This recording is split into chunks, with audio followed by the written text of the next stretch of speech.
My name is Afere Alaba Lawrence. I'm from Nigeria. In 2003, I gained admission to study business administration in one of the best private universities in Nigeria.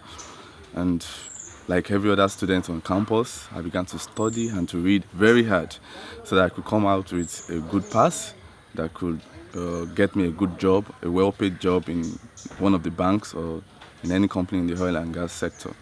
And I remember it was on a Friday, November 17, 2006, when my life changed. This change was inspired by a report that I read in the newspaper, and then the report talks about the plight that over 40 million young Nigerians were faced with. The report says that as at that time, over 30 million young Nigerians were unemployed. And the author of the report further says that if nothing was done to address the situation, Nigeria, my dear country, would in the year 2020 have raised over 20 million highly skilled, not highly skilled doctors, not highly skilled lawyers, not highly skilled professionals, but highly skilled criminals that could devour all of us. I was scared. And at that moment, I began to think of what I could do to address the situation. And so I stopped attending classes and I began to study books on business and entrepreneurship. I began to read books on social work. And so in 2007, when I left the university finally, I went back to my community in the southwest part of Nigeria, Akure. And Akure is a low-income community. And when I got back home, my parents, my friends, my relatives were shocked. And they asked me what I've come to do in the community where there are no jobs. They expected me to stay back in the city where I attended the university so I could get a good job. And I told my parents that I want to do something different with my life. And they were disappointed because they had spent so much on my education. And so they expected that I would stay back in the city, get a good job so that I could send some money back home. But I disappointed them by coming back home. And so I was asking myself, where will I start from? Because if you come to my community, you see lots and lots of young people who are idle, who are jobless and roaming the streets.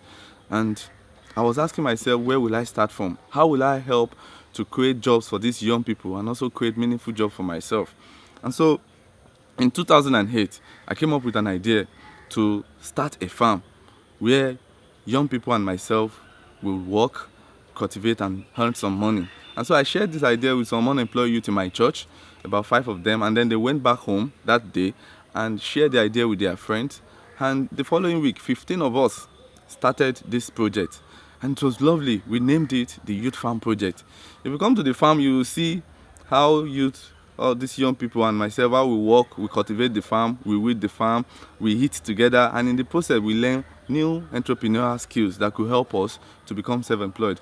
And when it is time to harvest what we plant or what we grow on the farm, we harvest and we sell together, and we share the money that we make from this farm, and then put part of the money back into the project to expand it.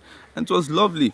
If you are able to visit the farm, you will see how we are able to turn farm into a new environment for learning new skills, for making friendship or making friends, and for doing new things. And so in 2011, we began to grow new things on the farm. We began to grow plantain. It's a big banana in Nigeria.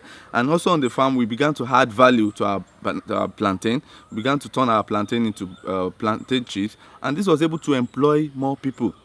And so the idea of the farm project is to help young people to become self-employed, maybe by working on the farm or starting their own farm after attending the project, or starting other businesses using the skills that they're able to learn on the farm. And in 2012, because I have this desire to expand the farm, to make it more sustainable and to reach out to a lot of young people in the community. So in 2012, after my training in an institute in India, Kantari International Institute for Social Entrepreneurs, I was able to further develop the project, and I changed the name to Springboard. So the main objective of Springboard is to help transform a lot of young people in the community into individuals who will see livelihood opportunities in our communities and then give them the skills to become self-employed. We have lots and lots of resources, raw materials in our community in Nigeria. And if we are able to add value to all of this, it will create enormous wealth and job for the youth. And so that's what we do with Springboard. Now, the first batch of our participants graduated in December 2013. And then in January, we were able to help to raise some money for them to start their own businesses. And 13 of them in 10 communities in Ondo State have started different small businesses. And they are doing very fine. My dream is to use what I do, that is my project, to train many young people in my community and in the entire country, Nigeria, to become self-employed, to become personally and financially self-reliant.